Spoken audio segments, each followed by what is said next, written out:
What's poppin', y'all? The top MMA UFC journalist decided to call out Adin Ross's star-studded event, amazing event that he put on last weekend, and get really disrespectful. The only MMA that happened to happen this past weekend of note happened at the Apex, yes, but it was trash. It was absolute trash. And the audacity of these people to tell us that what transpired at the Intuit Dome 9 or so days ago set the sport back, and now the home of the UFC is putting on absolute dog trash and then telling us afterwards, oh, it's great, it's, it's authentic, it's not manufactured. And then you've got Dana White and Hunter Campbell up there being like, this is so great, this is so great. It was like, whoa, what was that? Was that like bum fights? What was that? That was not even influencer fights. At least in the influencer fights, they show up like somewhat, ripped, probably juiced up, but they've got abs. This was trash. And it was happening at the place where UFC fighters fight? What? So what do you want me to talk about? You want me to talk about that? You want me to have Johnny Manziel on the program to talk about his fight against Bob Menery? All of a sudden, who the is Bob Menery?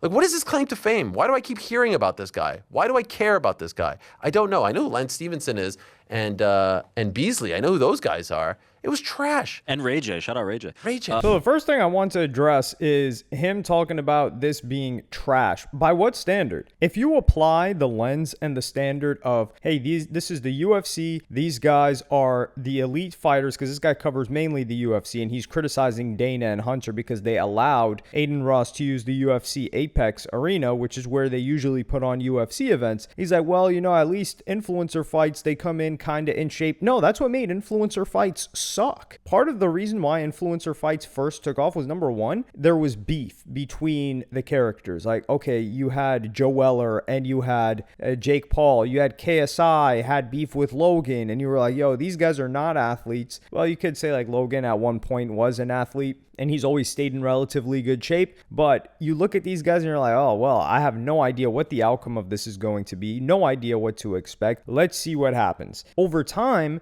what they tried to do is what he's talking about with influencer fights is these guys started to take boxing seriously. So these quote unquote influencers would make some money and then they would go full-time training. Like, for example, that guy Slim, right? Slim is like one of the best influencer boxers. But what does that even mean? And I don't know if he makes content anymore. He used to do vlogs and things of that nature, but now he's training like he's a full-time fighter, but he sucks. Frank, like in the influencer boxing scene, he's one of the best, right? I don't know if he's undefeated or not. I think he is. But if you put him with any 16-year-old amateur, they're wiping the floor with him. So why does it matter if he's so good if he's never going to be at the pro level? Because he hasn't been, the guys started way too late and they don't have that type of talent.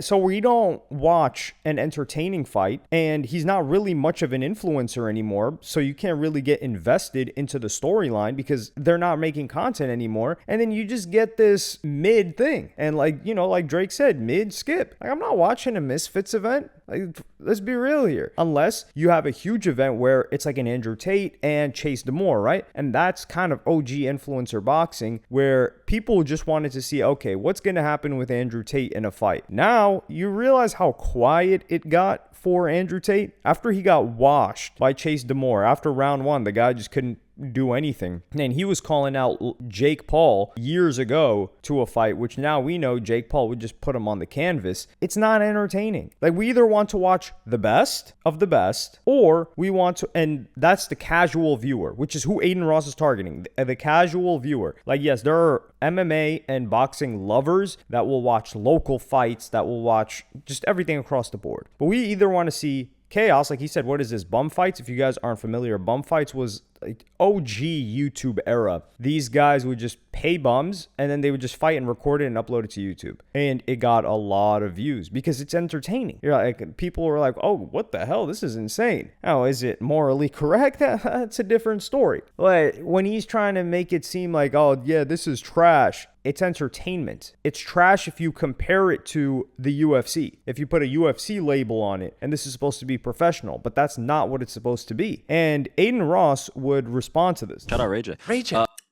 Sorry, 1 second.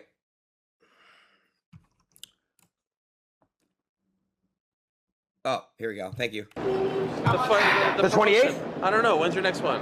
Oh, you want to come to Brand Risk? I want to do your thing. For real? Yes. You'll come? Let's go. I'll coordinate with you.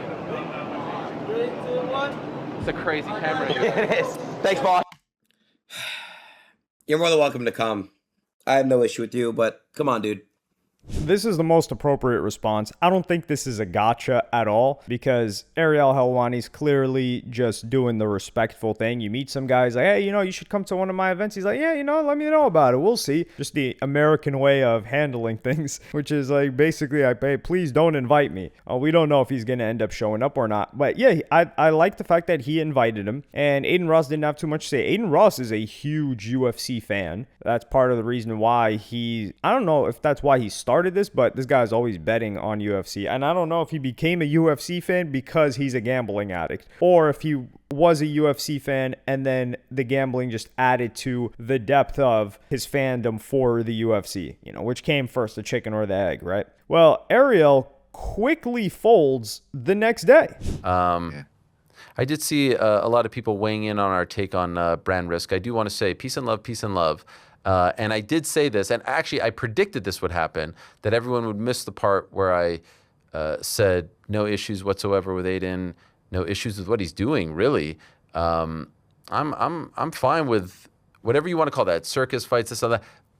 The fired upness came as a result of the comments regarding, the Netflix card set MMA back and this is authentic and that is nothing to do with, I get what this is. And I'm a fan of wacky stuff. I love circus fights. I love all that stuff. And I'm not trying to use that term to diminish or demean.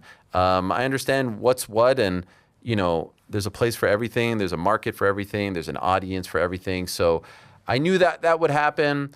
I did see, by the way, a clip of Adin responding. And I woke up and I saw a tweet, fires back, response. It was like a very quick response. And it certainly didn't feel like he was firing back. But he did say like, hey, and this is the way I took it, you're welcome to come. And you know what? I appreciated that.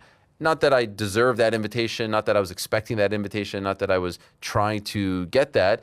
But I do think that there is something to be said for being critical of something and then actually going out there and seeing what it's all about. And again, my criticism had nothing to do with the actual product per se. It was about the hypocrisy of the people who were sort of endorsing it while crapping on other things. And so, yeah, I would like to go to one of those events and see what it's all about. I don't know when the next one is. And yes, people did surface up a clip of me saying when I met him last year, like, yeah, I want to check it out. That is the same sentiment. And that proves my point, that I'm not against it, that I'm not against the idea of these types of things happening. Obviously, you got to be safe. Obviously, you got to be smart. Obviously, the matchmaking has to be, fair and balanced and with safety in mind. But it was 100% about the I guess I'll use that word again, the hypocrisy of the comments from one week to the following week.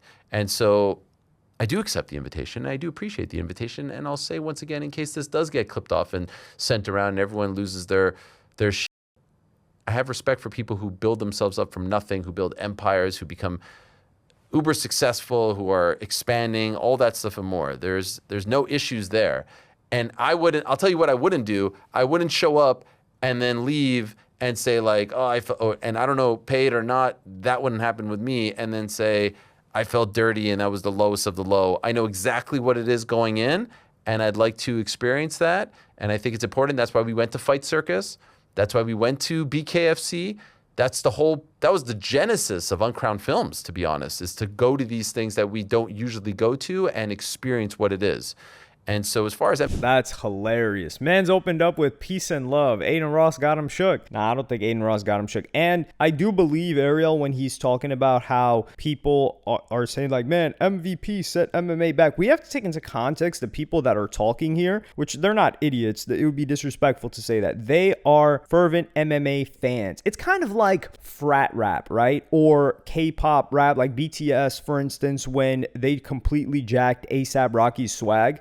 ASAP Mob swag, and they were wearing all that dark stuff, and they just popified it, and it was to a completely different market. Us, as people who grew up in that, and we were following that, and we saw that take off, we're looking at that with like disgust. As in, like, what the hell's going on? These guys didn't even do a collaboration with the guy. Now, you could say also, like, ASAP, well, he did collaborate with Raider Clan, who he did take some of that sauce from. But you're looking at that like, what the hell? You're grossing out by it. However, the majority of fans of BTS, they're not hip-hop fans, especially not of ASAP Rocky at that time, and they didn't know where that originated from, and they enjoyed that. But we're offended by that. So the people that are following Ariel are huge MMA stans. Like, they're not just casuals. So for them, they're like, oh, the sport is getting set back. But this isn't about the sport. So he's like, yo, you guys criticize MVP and saying the sport is getting set back and we need it to be more competitive. That doesn't grow the sport. That's the thing. Or it doesn't grow the market share of events like this being put on. And these people aren't thinking about that. They don't care if any of these things grow because they care about their own entertainment, which is the highest level fights. And the thing about it is to enjoy the highest level fights, because not much is happening, especially in regards to boxing or MMA. MMA is more likely that something random could happen. Like, for example, the fight that Kamaru Usman had with Leon Edwards. Like, the guy's dominating the entire fight, and then split second in the end, that's it. You're donezo. And it doesn't matter how skilled you were and how much better you were the entire time. That's less likely to happen in a boxing match because you're not going to get hit with a kick. So at the highest level, you have to know so much of the game to be entertained by it, because there's less randomness, versus when you've got stuff like Adin Ross is putting on or these other events, there's an unpredictability to it. And of course, there's always an unpredictability to any fight. Like, oh yeah, anybody can win. That's why there's like betting odds, but you have no idea what's going on. You have no idea how it's going to end. It's MMA. You're like, yo, is this guy even going to try to wrestle?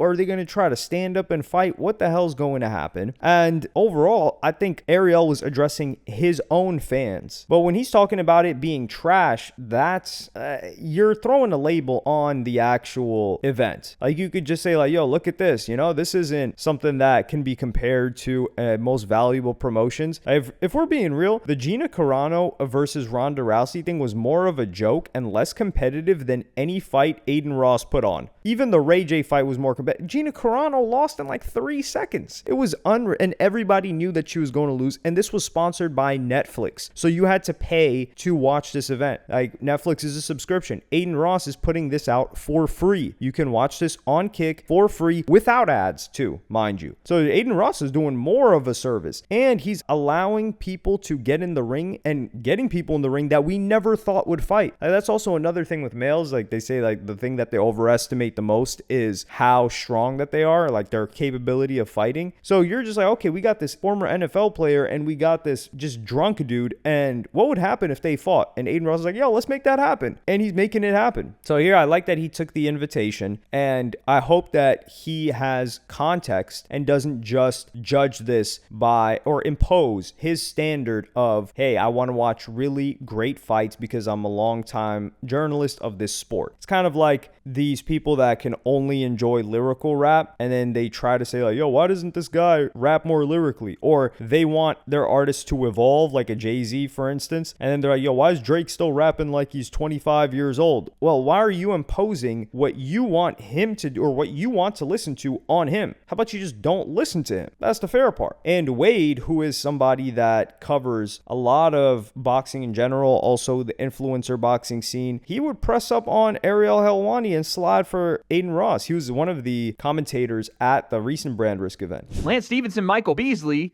or at least acknowledged it, Uncrowned covered it.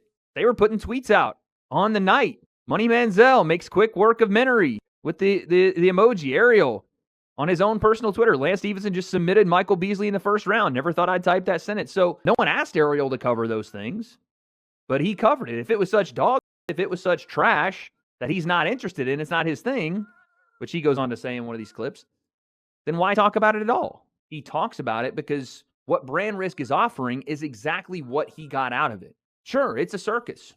We all understand that. Adin Ross is not putting on these events to say, let's get the highest level talent in the world. He wants views, and he wants to put on chaos, circus, entertainment events, and he's doing a good job of that. That was one of the most viewed brand risks they've ever had, and it went insanely viral all over the internet. That's the goal of the show, and no one else is really doing that. You have Fight Circus out there. You have Rough and Rowdy with Barstool Sports. Hell, you even have Misfits, and I would put Misfits on a whole different thing. I think they're in a different lane now as well. But they're all competing for that virality, knowing they don't have the highest level talent. Misfits has now their pro scene, and they're really putting together a stacked pro roster. But they're all competing for that virality, and Adin's just doing it better. I don't see the problem in that. Acknowledge what you are, understand it, and then go make it the best thing you possibly can. It seems like Ariel acknowledges that, but he's upset that people weren't saying it set the sport back. I don't know how this sets MMA back any more than Rough and Rowdy sets boxing back. Hell, even more than local boxing shows set boxing back. What about Rico Verhoeven walking into the sport in his second pro fight and almost beating Alexander Usyk? Shouldn't that set boxing back? If this is the circus, we have Rico Verhoeven in his second overall fight ever fighting for the WBC World Championship. This is completely fair by Wade. He's like, yo, you're covering the NBA players, but when it comes to these other guys, you're still calling the event trash? What's up with that? And Wade is somebody that Adin Ross plans to have back again and again. I like the guy on the card. He offers a level of professionalism and insight into the commentary that the other guys really don't. I mean, of course, you got Tio, who's going to provide that, but Adin Ross just looks like he just got paid to sit there. It's almost like some of the press conference stuff. He's like, okay, tell me about that. It's like, dog, what are you talking about? How about you do some instigating? You need a real deal instigator there to make the press conferences more entertaining, because some of the back and forths were a little bit too chilled out for what they would want. Now, Jordan does a good job because he brings people into the crowd that are going to heat that up. But yeah, I agree with Wade. And also the NBA players, former NBA players, them fighting wasn't any more, well, it was, Lance Stevenson did a really good job, but they're not any more skilled fighters than half of the rest of the card. And there was a good boxing match with there was a former pro boxer and the Antonio Bang Williams guy, who was like kind of an all-star in brand risk, and he took his first L. He usually just hands up knockouts, but that's where you can see the gap in experience. Skill level and experience between him and like an actual professional that had done the rounds with some of the best boxers ever. So I do like the mix that Adin Ross has, because if he watched that fight, the Antonio Bang Williams versus the other guy, his name is escaping me, Ariel could not make this statement. Like, this was objectively a good fight. And I think what Adin Ross is putting on with the mix of real pros that have a personality and also this mess of characters is great. But these people need to keep doing what they do, which is the influencing or the hijinks online. Because once they transition and they're like, no, I'm just going to full-time train now, that's when everything sucks, because they're never going to make it pro. And like we saw Jake Paul dedicated everything to it and he got pretty decent, but he went in there with Tommy Fury and got washed out. And Tommy Fury's like a part-time boxer. Not even pro, not even sub-elite level. So that's the greatest outcome that they could expect. And then they sacrifice their entertainment value. That's where I see Adin Ross and his company doing a good job in making sure that these fights are random. Like, people will say, yo, this is 2 weeks notice, 4 weeks notice. I think that makes it better. We don't want them to have 3-4 month camps. We want you to come in out of shape, maybe learn how to throw a jab or something, and just roll the dice. But let me know what y'all think about this in the comments. Like, subscribe, and hit the notification bell if you enjoyed. And I'm going to see y'all in the next one.